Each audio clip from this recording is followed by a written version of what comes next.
কোটিপতির কোটি কোটি টাকা, বরকত নাই, ঘরে শান্তি নাই, স্ত্রী কথা শোনে না, সন্তান কথা শোনে না। বাবাই ফেন্সি ডিল খায়, পোলাটায় মদ খায়, মাইয়াটা ইয়াবা খায়, স্ত্রী বাবা খায়। কথা কয় না কে? আর আমগো ঘরে শান্তিতে ভরা। কথা কয় না? যেই বেটার টাকা বেশি, ঘুমাইতেও পারে না, ডক্টর কয় ঘুমাইলে দেখবেন ফজরের সময় নামাজে যায় না, রাস্তায় দিয়া লিপলাপ কইরা হাঁটে। কারণ টাকায় শান্তি দেয় না, শান্তি দেওয়ার মালিককে। ইমাম সাহেব তাহাজ্জুদের নামাজে মাথা লাগাইয়া কাঁদে, তুমি ভুল করে মসজিদে গিয়া সেজদা দেয় না, যায় জুমার দিন সবার শেষে, সালাম ফিরাইলে দৌড়। মনে হয় মহা কাজে আছে, কাজ কিছুই না, বাড়িতে ইয়া মুনাজাত ধরছে মোবাইলে, তাও শুইয়া শুইয়া। কি যুবক, তোমরা তো মুনাজাত বেশি করো, সারা রাত শুয়ে শুয়ে। আমরা হুজুরের মুনাজাত করি বসে বসে, ওরা মুনাজাত করে শুয়ে শুয়ে সারা রাত। ঠিক। ও যুবক, ইমাম সাহেবের টাকা এত বরকত কেন? গরুয়ে বাচ্চা দেয় একটা, কুত্তায় বাচ্চা দেয় 8টা। কুত্তা কেউ জবাই করে খায় নাকি বলেন? কেন? কুকুর শুকুর হারাম, গরু জবাই করে খায় কি খায় না? বিয়া বাড়িতে গরু জবাই হয়, মাহফিলে গরু জবাই হয়, অনুষ্ঠানে গরু জবাই হয়, প্রতি ঈদুল আজহা, ঈদুল ফিতর, সবে বরাত বলো, প্রতিদিন কোটি কোটি কোটি গরু জবাই হয়। একটা গরু কেউ জবাই করে খায় না, একটা কুত্তা কেউ জবাই করে খায় না। গরুয়ে বাচ্চা দেয় একটা, কুত্তায় বাচ্চা দেয় 8টা। কুত্তা কেউ জবাই করে খায় না, সবাই গরু জবাই করে খায়। এরপর নিরপেক্ষ ভূমিকায় বলেন, কুত্তা বেশি না গরু বেশি সংখ্যায়? কি ব্যাপার? ইমাম সাহেবের টাকা, গরু মার্কা টাকা, বরকত। সুদখোর, ঘুষখোর, বেনামাজি, শিক্ষিত শয়তানের টাকা, কুকুর মার্কা টাকা।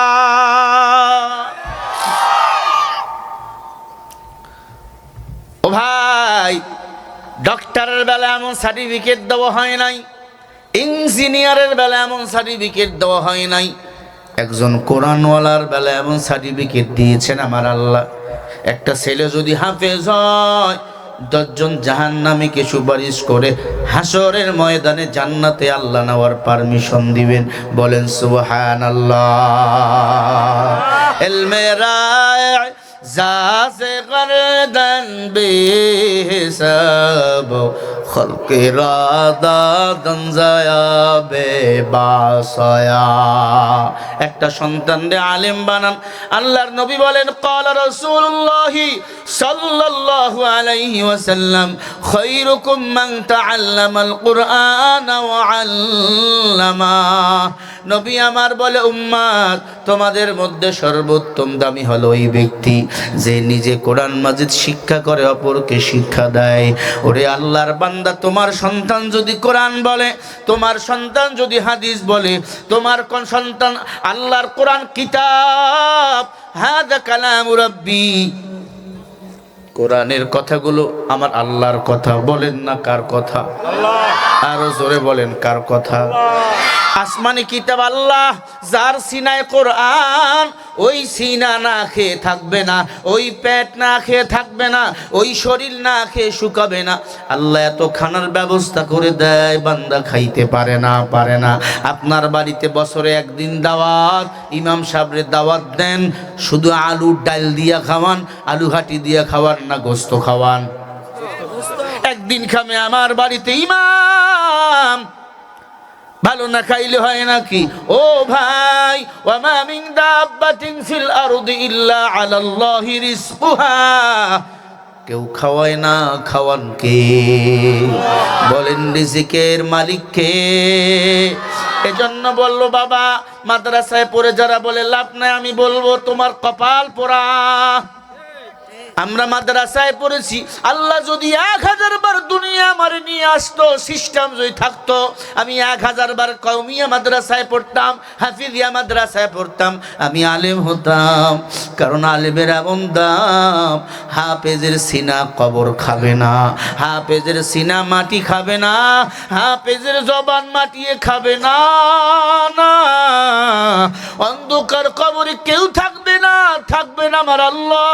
ওই কোরআন অন্ধকার কবরে আমার বন্ধু হয়ে দাঁড়িয়ে যাবে আর বলবে, হাফেজে কোরআন, তোর কবরে তোর বন্ধু বান্ধব, তোর মা বাবা কেউ নাই, আমি কোরআনকে সম্মান করছো, সিনায় রাখছো, আমি কোরআন তোর জন্য তোর বন্ধু হয়ে গেলাম। ও আল্লাহর বান্দারা, মনে কি চায় না? ও পর্দার অন্তরালের মা বোনেরা, মাইকের আওয়াজ যদি কানের মধ্যে যায়, একটা সন্তান রে কোরআনওয়ালা বানাও, একটা সন্তান রে আলেম বানাও। মাসবারি দারুল উলুম, নুরুন আলা নূর, হাফিজিয়া মাদ্রাসা, নূর মানে আলো, নুরুন আলা নূর, আল্লাহর আলোকিত ঘর, নবীজির মাদ্রাসা, নবীর ঘর। এই মাদ্রাসায় একটা সন্তান দাও, ভাগ্যবান। ও বোন আমার, একজন হাফেজ সাহেবকে বিয়ে করে স্বামী বানাও, দুনিয়াও শান্তি, পরকালে শান্তি পাবা। মনে রাখছো, হাফেজ সাহেবদের বেতন কম, টাকা কম, সম্মান কম না, এরা দুনিয়াতেও বাদশাহ, পরকালেও বাদশাহ। দেখেন না, বেধর্মীর ঘরের সন্তান আবু বকর জান্নাতের সার্টিফিকেট পাইছেন। বেধর্মীর ঘরের সন্তান উমর নবীকে মারার জন্য পাগল। আবু জেহেল আমার নবীকে বলে পাগল, কারণ আমার নবী কোরআন দিয়ে রাষ্ট্র চালায়। আল্লাহু আকবার। আমার নবীর কোরআন যারাই শোনে, তারাই কোরআনের দিকে বড় আগে এগিয়ে আসে, তারাই কোরআনকে মোহাব্বত করে। একটা শিল্পী গান গায়, কত ঢোল, কত তবলা, হারমোনিয়াম, কেসিনো, কত কিছু, এরপরেও গান ভালো লাগে না, হুল্লা হুল্লি, মারামারি, কাটাকাটি লাগে। এখানে হারমোনিয়াম নাই, তবলাও নাই, শুধু আমি কোরআনের হাদিসের কথা বলতেছি, চাতক পাখির মতো শুনতেছি। কারণ হাজা কালামু রাব্বি, এটা আল্লাহর কোরআন। আল্লাহর কোরআন যদি একটা পাগলও বলে, দিলে শান্তি দেন আমার আল্লাহ। ও মাসবাড়ি এলাকার মুসলমান, অনুরোধ করি বলি, এই মাদ্রাসা আপনাদের জন্য আমানত। এই মাদ্রাসার তালিবুল ইলমরা যদি কোনো কবরের পাশ দিয়ে হাঁটিয়া যায়, কোনো আলেম যদি কবরের পাশ দিয়ে হাঁটিয়া যায়, আল্লাহ 40 দিন ওই কবরের আযাব মাফ করে দেয়, বন্ধ করে দেয়। সুবহানাল্লাহ। সভাপতি কে আজকের? সভাপতি আছে? ইনি কে? প্রধান অতিথি সাহেব। কবরের কিনারে দিয়ে হাঁটলে কবরের আযাব মাফ হবে? কথা কয় না, ভয় পান? আরে আমি তো আছি। আমি আলেম না হইয়া যদি বক্তা কবরের কিনারে দিয়ে হেঁটে যাই, মাফ হবে। কিন্তু আমি আলেম, আমার সিনায় কোরআন, আমার সিনায় হাদিস। আল্লাহ বলে, ও আলেম, কবরের কিনার দিয়ে হেঁটে গেছো, 40 দিন পর্যন্তই কবরের আযাব মাফ করে দে আমি আল্লাহ। আলেমদের ভালোবাসেন না? আলেম ছাড়া তোমার মার বিয়ে হয় নাই, আলেম ছাড়া তোমার বিয়ে হয় নাই, আবার মৃত্যুর পর আলেম তোমার জানাজা পড়াবি রে ভাই। কেন আলেম রে গালি দাও? না না, বিয়ের সময় আলেম লাগছে, আবার যেদিন দুনিয়াতে আইসো, ডান কানে আজাদ, ডান কানে আজান, বাম কানে আকামত, একজন আলেম দিয়েছে। বলেন আলেম লাগবে কি লাগবে না? বলেন কোরআন লাগবে কি লাগবে না? যারা বলে মাদ্রাসা করে লাভ নাই, তোমার কপাল মন্দ। মাদ্রাসায় কোরআন শিখা হয়, হাদিস শিখা হয়। আবু জেহেল বিরোধিতা করেছিল আমার রসুলের মাদ্রাসা। রসুলের মাদ্রাসার নাম ছিল আসহাবে সুফা। আসহাবে সুফা মাদ্রাসায় সাহাবা ইকরাম ভর্তি হয়। খানা নাই, কষ্ট। এক আল্লাহর বান্দি এক পেলা দুধ দিয়া যায়। আবু হুরায়রা ক্ষুধার জ্বালায় তট্টরাইতেছে, লাফাইতেছে জমিনে, গলা কাটা কবিতর যেমন জমিনে লাফায়। আল্লাহর হাবিব জোহরের নামাজ পড়ে বাইরে আসলে আবু হুরায়রা বলে, ইয়া রাসূলুল্লাহ, এক পেয়ালা দুধ এক মহিলা দান করে গেছে। আল্লাহর হাবিব বলে, সাহাবায়ে কেরাম সবার পেটে ক্ষুধা? বলে হ্যাঁ। বলে, আবু হুরায়রা তোমার পেটেও ক্ষুধা? বলে হ্যাঁ। তোমরা সবাই কোরআনের ছাত্র, এক পেয়ালা দুধ। আল্লাহর হাবিবের মাদ্রাসার নাম ছিল কি? সবাই বলেন।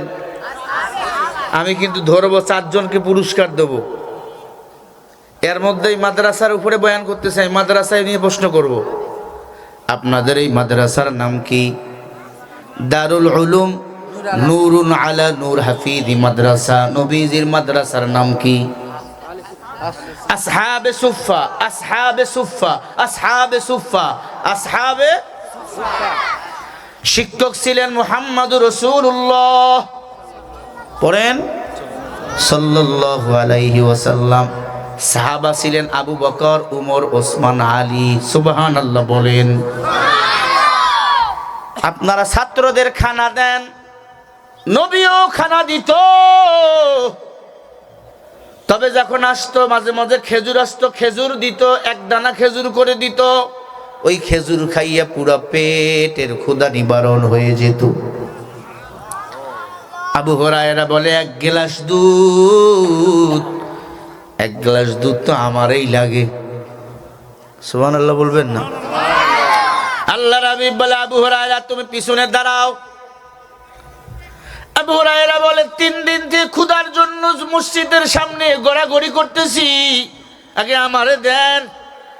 আল্লাহর হাবিব বলে, আবু হুরায়রা তুমি পিছনে দাঁড়াও, আগে সবারে খাওয়াবো, তারপরে তোমারে খাওয়াবো। আবু হুরায়রা বলে, হইছে, 1 পেয়ালা দুধ আমি পাবো কি না? আল্লাহর হাবিব বরকতি ঠোঁট দিয়ে দুধের মধ্যে একটা চুমা বসাইলেন। নবীজির জবান, পবিত্র জবান, নবীজির ঠোঁট গোলাপের পাপড়ির মতো সুন্দর, নবীজির দাঁত বগের পাখার চেয়েও সুন্দর। সুবহানাল্লাহ বলেন। আমার নবী হাসলে পূর্ণিমার চাঁদের মতো হাসি দেয়। আল্লাহর হাবিব ডাক দিয়ে বলে, আবু হুরায়রা পিছনের লাইনে দাঁড়াও। ৭০ থেকে ৭২ জন সাহাবা নবীজির মাদ্রাসার ছাত্র। প্রথমে আবু বকরকে দিয়ে শুরু করলেন, সবাই খায়। নবী কি যেন পরে বিসমিল্লাহ বলে একটা ফু দিলেন, দুধের বাটির মধ্যে সবাই খায়, গ্লাস যায়। আবু হুরায়রা চিন্তায় বেকুল, আমি পর্যন্ত দুধ আসবে কি, আসবে কি? আলী বলি, ভাই টেনশন নিও না, আবু হুরায়রা টেনশন নিও না। সবাই খাইতে খাইতে খাইতে খাইতে খাইতে খাইতে সবার খাওয়া শেষ। এবার আবু হুরায়রার পালা। আবু হুরায়রা দেখে, আমি যেমনকার দুধের গ্লাস রাসূলকে দিয়েছি, সেই গ্লাস তেমনই রয়েছে। আরো আসতে বলেন সুবহানাল্লাহ। খানা যখন খাবেন, পাত্রর মাঝখান থেকে খাবেন, বিসমিল্লাহ বলে শুরু করবেন। খানার মধ্যে বরকত দিবেন আমার আল্লাহ। দস্তরখানা বিছায়া খাবেন। নবীজি বলে, দস্তরখানার আমল যারা করবে, তাদেরকে আমি রাসূল জান্নাতে নেওয়ার জিম্মা নিয়ে নেব। দস্তরখানা বিছায়া খানা খাবেন। আবু হুরায়রা বলে, আমি খাওয়া শুরু করলাম। নবী মুস্কি মুস্কি আসে আর বলে, আবু হুরায়রা পুরোটাই খাও। বলে, নবী খাবো। খাইয়ে একবারে পেট উঁচা হয়ে গেছে। আবু হুরায়রা বলে, ইয়া রাসূলুল্লাহ দুধ তো কমে না। কার কুদরত? কাদেরে কুদরত তু দারি বার কামাল আনতা রব্বি আনতা হাসবি জুল জালাল তুহি কাদের জলিলুল্লাহ জাহাদা বহর হাল তুহি মেরা নিগাহদা। আবু হুরায়রা বলে, ইয়া রাসূলুল্লাহ, ও নবী গো, 1 গ্লাস দুধ সবাই খাইলাম, কেমনে? নবীজি ডাক দিয়ে বলে, আবু হুরায়রা আমি যা দেখি তুমি কিন্তু তা দেখো না। ও আবু হুরায়রা, তোমরা যখন দুধ পান করতেছিলা, আল্লাহ তাআলার ফেরেশতা জিবরাইল জান্নাত থেকে একটা দুধের নহর আইনা ওই দুধের মধ্যে ঢেলে দিছে। তোমরা এতক্ষণ যা খাইছো সব জান্নাতি দুধ, জান্নাতের দুধ। জান্নাতের খানার মধ্যে বরকত কম না বেশি বলেন? ও আবু হুরায়রা, তালিবুল ইলম রে খাইতে দিছে। তালিবুল ইলমরা যখন রাস্তায় হাঁটে, ইমাম গাজ্জালি বলেন নূরের ফেরেশতারা তাদের পায়ের নিচে নূরের পরগুলো বিছায়া দেয়। আপনি গালি দেন, ধমক দেন, এতিম বলে ধাক্কা দেন না। তালিবুল ইলম মাদ্রাসায় যারা পড়ে তারা তালিবুল ইলম, আল্লাহর জান্নাতের মেহমান। এরা রাতে ৩টার সময় ঘুম থেকে উঠে,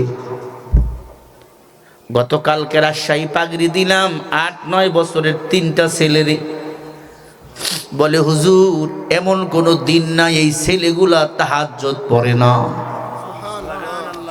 আপনাদের এই মাদ্রাসা ইসা দেখেন ৪টার সময় ওঠে, মসজিদে গিয়া কান্নার আওয়াজ। আপনি নাক টেনে ঘুমান, আপনার ছেলেগুলো নাক টেনে ঘুমায়। একই বয়সের ছেলে তাহাজ্জুদের নামাজ পড়ে কান্দে, আল্লাহ আমার সিনা খুলে দাও। আল্লাহর দয়া মায়া ছাড়া হাফেজ হওয়া যায় না, আলিম হওয়া যায় না। 10 পৃষ্ঠার একটা ইংরেজি বইয়ের হাফেজ দেখাইতে পারবেন না, বাংলা বইয়ের হাফেজ দেখাইতে পারবেন না।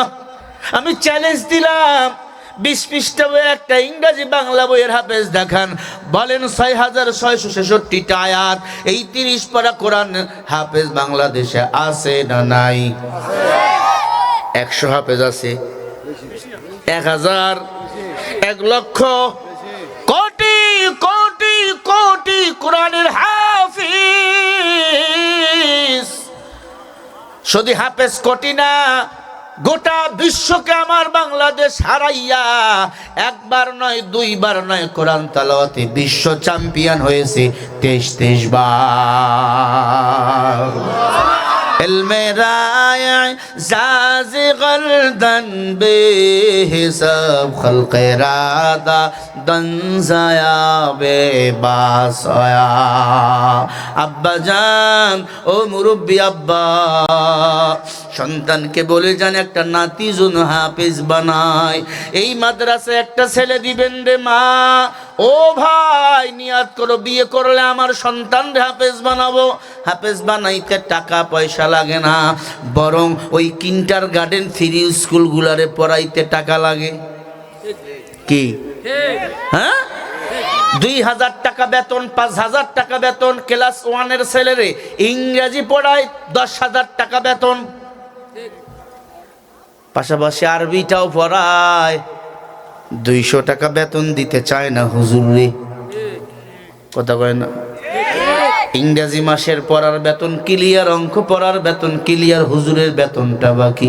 কেন এত আরবিতে নিয়ে অবহেলা? কেন কোরআন নিয়ে অবহেলা করো? মনে রাখবা, আল্লাহর ভাষা আরবি, আমার নবীর ভাষা আরবি, কবরের ভাষা আরবি, হাসরের ভাষা আরবি, মিজানের পাল্লার ভাষা আরবি, জান্নাতের ভাষা আরবি, কিয়ামতের ময়দানের ভাষা আরবি। আরবি ছাড়া বাঁচার উপায় নাই, কোরআন ছাড়া বাঁচার উপায় নাই। ও এলাকার মুসলমান যুবক, অনুরোধ করে বলি দিয়ে যাই, কোরআনকে অস্বীকার করিও।